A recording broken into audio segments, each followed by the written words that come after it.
सुबह 10 बजे से लेकर 11 बजे के बीच में उपस्थित हूं। जिनकी कुंडली लेकर के आज आया हूं, इनका नाम है अमित सुथार। ये हैं अहमदाबाद, गुजरात से। डेट ऑफ बर्थ है इनका 30 जुलाई 1986, सुबह 2:12, मतलब रात्रि में।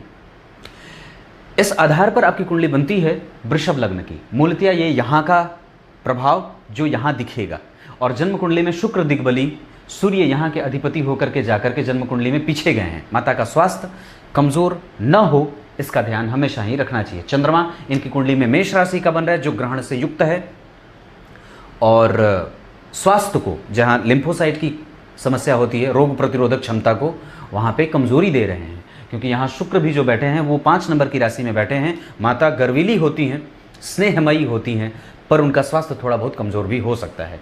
गौर करिएगा तो दूसरे भाव की राशि लग्न में बनती है, और गुरु लग्न से केंद्र में है। चंद्रमा से तृतीय एकादश में चंद्रमा का ग्रहण, ये ठीक नहीं है।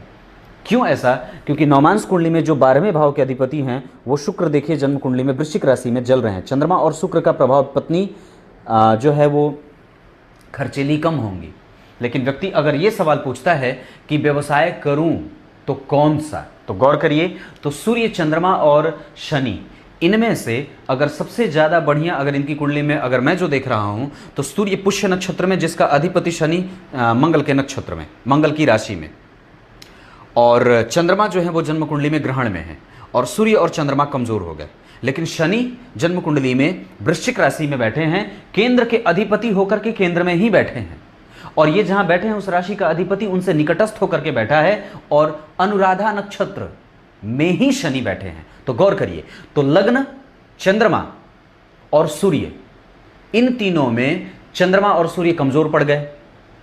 लग्न जो है वो जन्म कुंडली में लग्न के अधिपति तो ठीक बन रहे हैं, यानी कि व्यक्ति अगर कोई काम करेगा तो उसका फोकस है। तो लग्न के अधिपति किसको देख रहे हैं? जन्म कुंडली के दशम स्थान को। गौर करिए, मैंने एक कार्यक्रम में बताई थी बात कि अगर शुक्र और गुरु जन्म कुंडली के एक दूसरे को एक साथ देखते हों तो व्यक्ति अनुभवी बड़ा हो जाता है, और उसके पास कई सारे क्षेत्रों का ज्ञान भी हो जाता है। वो तीखी प्रतिक्रिया में विश्वास ही नहीं करता, सामान्यतया संतुलन में चलने वाला होता है। केंद्र में गुरु और शुक्र से केंद्र में, ये अद्भुत योग है। और जन्म कुंडली में तो देखो जरा ध्यान से, तो सारे के सारे ग्रह अकेले अकेले बैठे हैं। गुरु अकेले, शुक्र अकेले, शनि अकेले, मंगल अकेले, केतु अकेले। तो भाई कमजोर कौन पड़ा? तो राहु, बुध वक्री हैं, थोड़े कमजोर होंगे। वो वक्री ग्रह अशौच लग जाता है, उसको दोष से युक्त है, वो मंद हो जाए, अब उसका प्रभाव वही कमजोर होने की प्रक्रिया, वक्री हो जाती है। यहाँ बुध वक्री, मंगल वक्री और गुरु भी वक्री ही हैं। हाँ, मंगल के बाद गुरु भी वक्री, तीनों ग्रह वक्री हैं, यानी कि इन लोगों का प्रभाव थोड़ा थोड़ा तो जरूर कमेगा।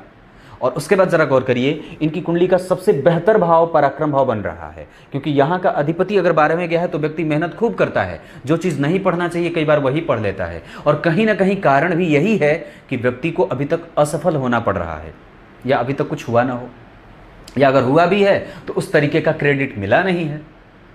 ऐसा इसलिए भी हो सकता है क्योंकि जन्म कुंडली में शनि लग्न को देख रहे हैं। लग्न पे जरा देखिए तो लग्नेश के ऊपर शुक्र के ऊपर राहु का प्रभाव, और गुरु देख रहे हैं अष्टम भाव के अधिपति होकर के। तो लग्नेश के ऊपर शुक्र का, राहु का प्रभाव, यहां के अधिपति जहां शुक्र बैठे हैं, यहां का अधिपति अपने खुद के ही भाव का व्यय कर रहा है, और बैठा किसके साथ है? पंचम भाव के अधिपति। तो त्रिकोण और केंद्र का योग तो बना, यानी कि माता, पिता, पुत्र और इन सब का सुख तो है व्यक्ति के पास। लग्न के अधिपति दिग्बली भी हुए हैं, और शनि अति विशिष्ट कारक भी हुए हैं।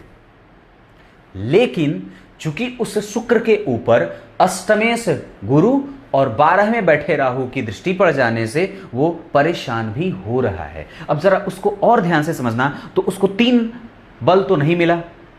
अब जरा गौर करिए, तो वही शुक्र यहां पे रोग की राशि में, तो हर जगह वो एक ऐसा ग्रह जो वास्तव में कोमल होता है और अच्छे नेत्रों से सबको प्यार भरे दृष्टि से देखना चाहता है, पर वो हर जगह जल रहा है।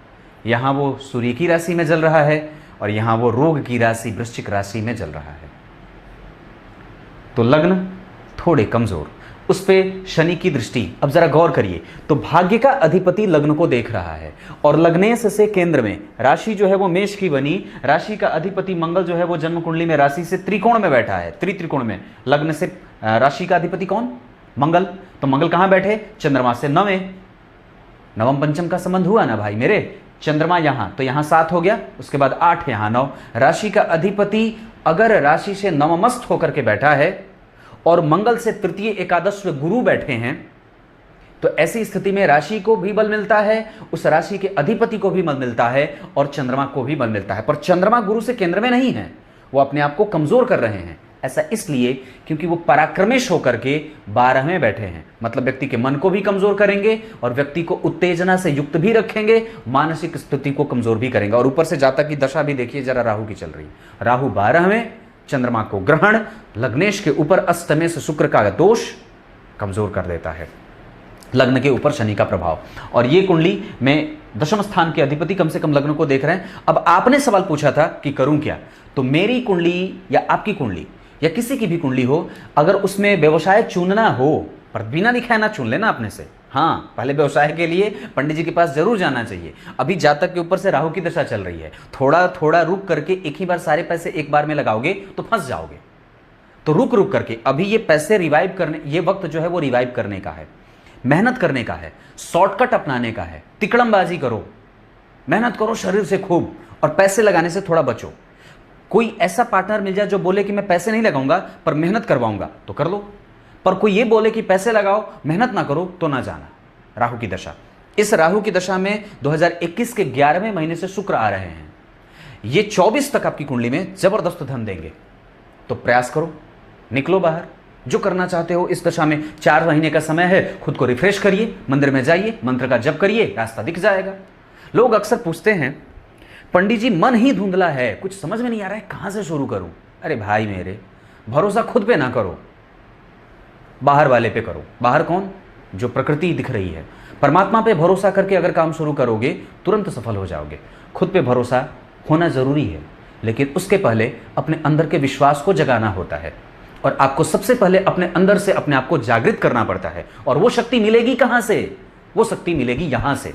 और आपको क्या लगता है कि कोई आपको मोटिवेशनल स्पीकर आकर के दवाई देगा? ना, किसी के पास जाने की कोई आवश्यकता नहीं। मंदिर जाओ, मंदिर जाइए, बैठ करके 10 मिनट, 20 मिनट, 25 मिनट, आधा घंटा मंत्र जपिए, तुरंत सारी चीजें पानी की तरह साफ हो जाएंगी। और कौन कहां भटकने की बात करता है? कहीं नहीं जाना, किसी के पास जाने की कोई आवश्यकता नहीं है। एक लाजवर्त पहनिए, उस रश्मियों को पकड़ने का प्रयास करो जिसके बिना आपका काम अधूरा हो रहा है। पकड़ लो उसे, वो राहु दे देंगे। राहु का रत्न लाजवर्त शनिवार को धारण करिए, दाहिने हाथ के मध्यमा अंगुली में, चांदी में। और फिर ये राहु में शुक्र अभी आएंगे और दरअसल अभी राहु की दशा 2028 तक चलेगी।